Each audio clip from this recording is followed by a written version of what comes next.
इंद सद्वंदियाणं तिहुमणिहित मधुर विसद्वक्काणं अंतातीत गुणाणं नमो जिणाणं जित भवाणं। पंचस्तिकाय का वर्ण संग्रह का वर्णन करते हुए स्वाध्याय करते हुए हम लोग गाथा 19 पर आ गए हैं। यहाँ पर प्रथम अधिकार का वर्णन किया जा रहा है। प्रथम अधिकार में षट द्रव्य और पंचस्तिकायों का वर्णन है। तो इस तरह गाथा 19 में, जो कि गाथा 17 और 18 का विस्तार है, लेकिन इसमें आचार्य ने, अमृतचंद आचार्य ने टीका में एक बांस का उदाहरण देकर बहुत अच्छी तरह से बात को स्पष्ट करने की कोशिश की है। तो हम गाथा पाठ करते हैं। एवं सदो विनाशो असदो जीवस्य रथ्युपादो ताव दियो जीवाणम देवो मनुष्योति गदिनामो। एवं इस प्रकार जीवस्य जीव को सदो विनाशो सत का विनाश, असदो उत्पादो असत का उत्पाद णथी नहीं है, देव जन्मता है, अन्व्याथ जू का 3 पढ़ा जा रहा है, और मनुष्य मरता है, ऐसा कहा जाता है। उसका यह कारण है कि जीवाणाम जीवों को देवो मनुष्यो देव मनुष्य ति गदिनामो ऐसा गति नामकरम ताव दियो उतने ही काल का होता है। अब इसे हम साधारण हिंदी में लेते हैं ताकि बात समझ में आए कि इस प्रकार आचार्य कहते हैं कि जीव को, यानी कि जो द्रव्य है, जो द्रव्य विद्यमान है, सत है, अस्तित्व वाला है, उसका कभी नाश नहीं होता और असत का उत्पाद नहीं होता। यानी जो द्रव्य विद्यमान नहीं है उसका उत्पाद नहीं होता है। देव जन्मता है और मनुष्य मरता है, ऐसा कहा जाता है। इसका कारण यह है कि जीवों को देव मनुष्य ऐसा गति नामकरम उतने ही काल का होता है। यहाँ आचार्य बता रहे हैं कि जीवों को देव गति नामकरम से मनुष्य देव पर्याय मिलती है और मनुष्य गति नामकरम से मनुष्य पर्याय मिलती है। जितने जितने काल तक ये पर्याय रहती है उतने उतने काल तक ये मनुष्य, जैसे जितने मनुष्य गति नामकरम का काल है उतने समय तक मनुष्य रहता है, फिर मनुष्य मर जाता है और देव पर्याय में जन्म ले लेता है, तब वहाँ देव गति नामकरम का उदय होता है। तो गति नामकरम के कारण ऐसा होता है कि देव उत्पन्न होता है और मनुष्य मरता है, यह बात कही है। अब इसे हम टीका में जो अमृतचंदाचार्य बता रहे हैं उसे पढ़ते हैं और पढ़कर उसे समझते हैं। टीका में कहते हैं अमृतचंदाचार्य कि यहाँ सत का अविनाश और असत का अनुत्पाद ध्रुवता के पक्ष से कहा है। क्या बताना चाहते हैं टीका में कि सत का विनाश, जो अभी पहले बात बतलाई है कि जो द्रव्य विद्यमान है, 6 के 6 द्रव्य, उनका नाश नहीं होता है, और जो द्रव्य नहीं है, जो 6 द्रव्य हैं, 6 द्रव्य में से कोई 7वां द्रव्य हो उसका उत्पाद नहीं होता। ऐसा किस लिए कहा है? ऐसा ध्रुवता के पक्ष से कहा जाता है। ध्रुवता यानी 6 के 6 द्रव्य ध्रुव रहते हैं, अस्तित्व वाले हैं, उनका कभी नाश नहीं होता, कभी वो उत्पन्न नहीं होते।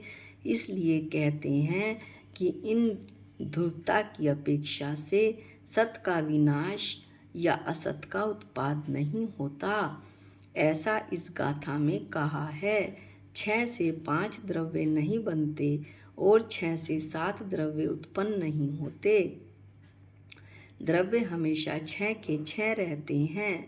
अब जीव पर घटाते हुए आचार्य कहते हैं कि यदि वास्तव में जो जीव मरता है वही जन्मता है और जो जीव जन्मता है वही मरता है, तो इस प्रकार ये बात तो ठीक है कि जो जीव मरता है वही उसी ने जन्म लिया, और जो जीव जन्मता है फिर वही मरता है, तो जीव वही मरता है, जीव एक सा रहता है।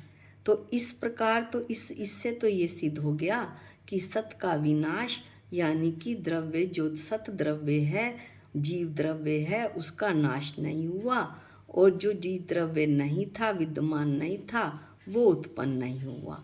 ऐसा निश्चित हो जाता है ये बात कहने से।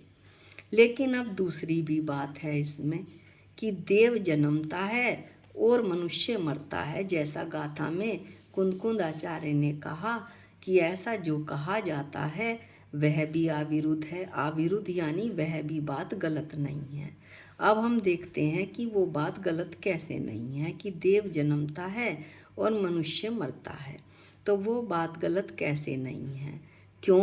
क्योंकि मर्यादित काल की देवत्व पर्याय और मनुष्यत्व पर्याय को, अब इस लाइन को समझ लेते हैं। मर्यादित काल यानी एक निश्चित सीमा तक रहने वाली जो देव की पर्याय है, और मनुष्यत्व पर्याय मनुष्य की पर्याय है। उसको रचने वाला कौन है? उसे रचने वाला देव गति नाम कर्म है, जो देव की पर्याय को रचता है। और मनुष्य गति नाम कर्म को कौन रचता है? मनुष्य गति नाम कर्म किसको रचता है? मनुष्य पर्याय को रचता है।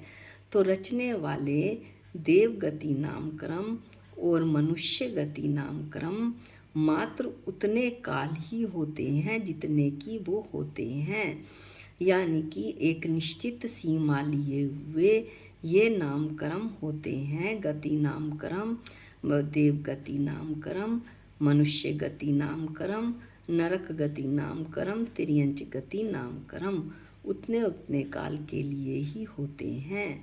जब काल खत्म हो जाता है तो मनुष्य काल खत्म हो गया, तो मनुष्य मर गया, और उसके बाद उसने दूसरी पर्याय में जन्म ले लिया देवगति नाम कर्म के उद्देश्य से। तो यहाँ पर ये बात निकल कर आई कि ऐसा गति नाम कर्म के कारण होता है। अब आचार्य एक बहुत सुंदर दृष्टांत बता रहे हैं। यदि हम इसे मन लगाकर सुने तो बड़ा ही आनंद आएगा। जिस प्रकार एक बड़े बांस के, एक बहुत बड़ा बांस है, उसके कर्मवर्ती यानी कर्म से अनेक पर्व यहाँ पर पर्व की जगह, पर्व का मतलब समझ लें कि बांस में एक गांठ से दूसरी गांठ तक का भाग होता है। फिर वो भाग खत्म हो गया तो दूसरी गांठ, दूसरा जो पर्व है यानी कि उसे हम पोर कहेंगे, दूसरा पोर शुरू हो जाता है दूसरी से तीसरी गांठ तक, तीसरी से चौथी गांठ तक, चौथी से पांचवी गांठ तक।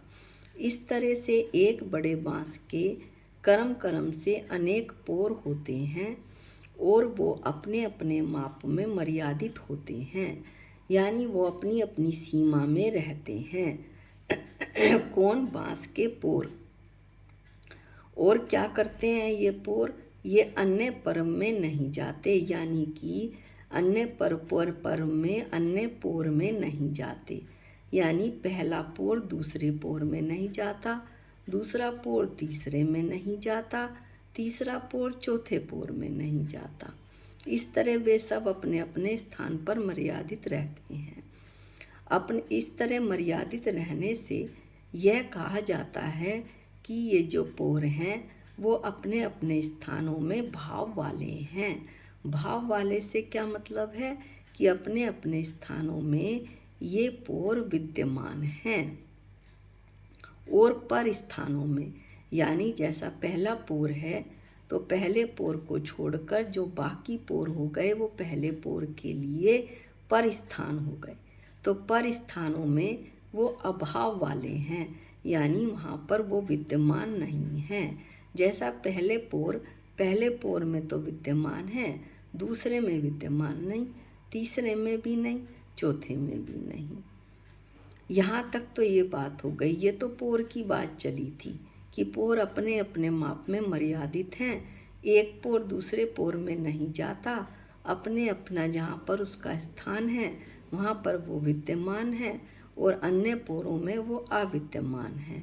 ये जो बात चली वो चली तो बड़े बाँस की थी, लेकिन बड़े बाँस की जो पोर होती हैं, जो गांठें पड़ी हुई होती हैं एक गांठ से दूसरी गांठ, उसकी बात चली थी, जिन्हें पोर कहते हैं। गन्ने की पोर, बाँस की पोर। तो इस तरह ये तो पोर की बात चली। अब चलेगी बाँस की बात। बाँस की बात करते हुए आचार्य कहते हैं कि बाँस तो सब पर्व स्थानों में यानी पोर स्थानों में भाव वाला होने पर भी विद्यमान है। अब ये तो हम सामान्य से हम भी जानते हैं कि बाँस तो समस्त पोरों में ही होगा, तभी तो वो बाँस कहलाएगा। ये थोड़ी है कि एक पोर में बाँस है तो दूसरे में नहीं है। यदि बाँस नहीं होगा तो पोर भी नहीं होगा, जहाँ जहाँ पोर होगा वहाँ वहाँ बाँस होगा। तो इसलिए जहाँ सब बाँस तो समस्त पोर में विद्यमान है, समस्त पोर वाले स्थानों में विद्यमान हैं। लेकिन विद्यमान होते हुए भी आचार्य एक बात कह रहे हैं कि अन्य पोर के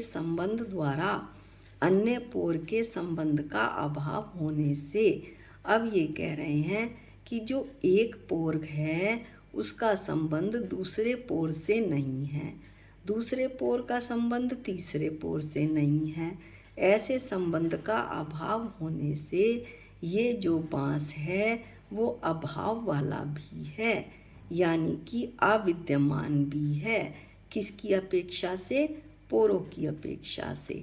इसे कैसे समझा सकते हैं कि जितनी दूर तक पोर की पर्याय है तब तक तो बाँस भाव वाला है, विद्यमान है। पोर की पर्याय खत्म हुई तो बाँस का अभाव हो गया, बाँस अविद्यमान हो गया। ये जो पूरी बात हमने कही वो किसकी अपेक्षा से कही? पोर की अपेक्षा से, या हम कह सकते हैं ये पर्याय दृष्टि से बात कही जा रही है।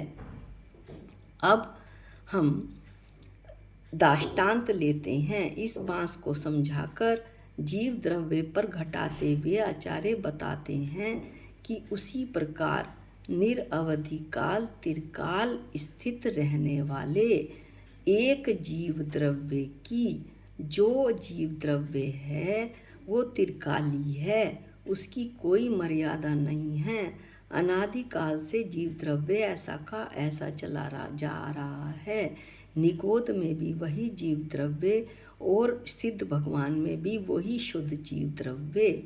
तो ऐसे जीव द्रव्य की जो क्रम से होने वाली अनेक मनुष्य आदि पर्याय, मनुष्य, त्रियंच, देव, नारकी, ऐसी पर्याय अपने अपने माप में मर्यादित होने से, अपने अपने समय में मर्यादित, अपने अपने समय को लिए होने से, यानी गति नाम कर्म के उदय से पर्याय जितने समय तक रहेगी उतने समय तक रहेगी। गति नाम कर्म का जहाँ उदय खत्म हुआ वहीं पर यह पर्याय भी खत्म हो जाएगी, चाहे वो मनुष्य पर्याय हो, चाहे देव पर्याय हो, चाहे नरक की पर्याय हो, चाहे त्रियंच की पर्याय हो। तो अपने अपने माप में मर्यादित है ये, और किसी अन्य पर्याय में नहीं जाती। मनुष्य की पर्याय उठकर देव पर्याय में नहीं जाती, देव की पर्याय त्रियंच में नहीं जाती और त्रियंच की नारकी में नहीं जाती।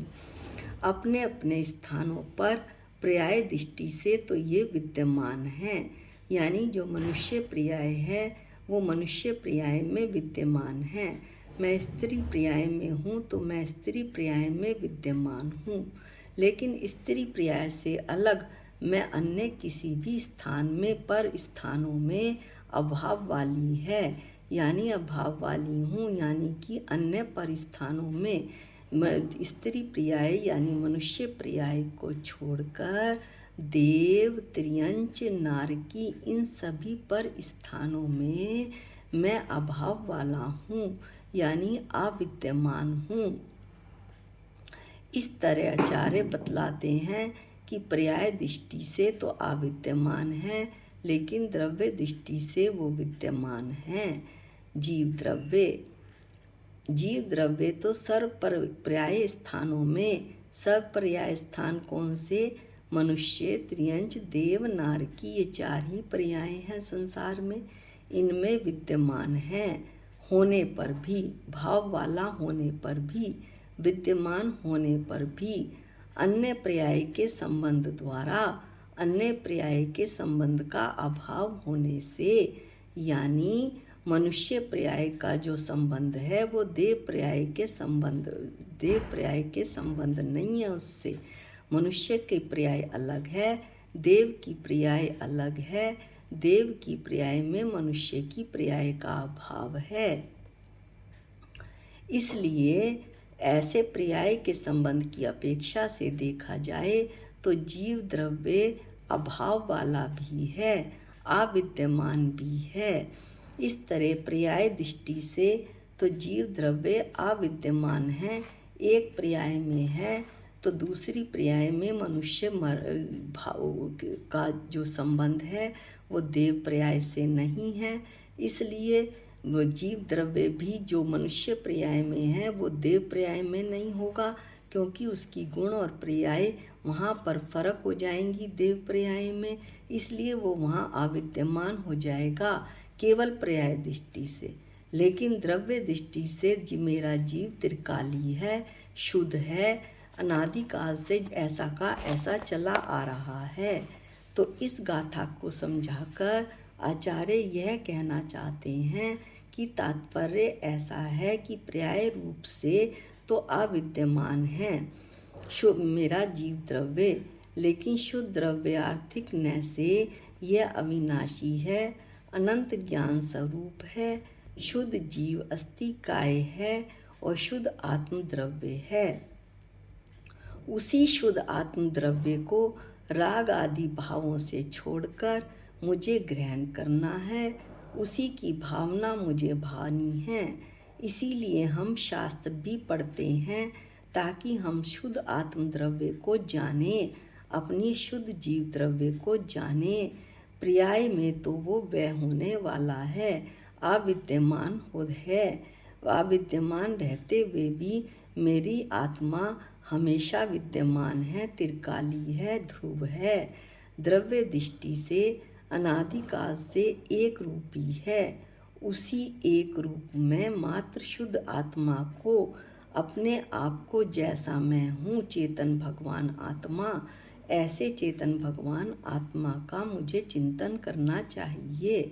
ऐसा आचार्य यहाँ पर बता रहे हैं कि भावना मुझे चेतन भगवान आत्मा की भानी चाहिए। ये गाथा हम यहीं तक पढ़ेंगे। उदाहरण और दृष्टांत और दाष्टांत की सहायता से इस गाथा को हमने भली प्रकार समझा। अगले वीडियो में हम इसका भावार्थ लेते हुए रिवीजन भी कर लेंगे और अगली गाथा भी शुरू कर लेंगे। आज के लिए इतना ही। निज निधि निज में बताई, ये अनंत उपकार है। इसके लिए जिन वाणी माँ को वंदना शत बार है, वंदना शत बार है। सबको जय जिनेंद्र।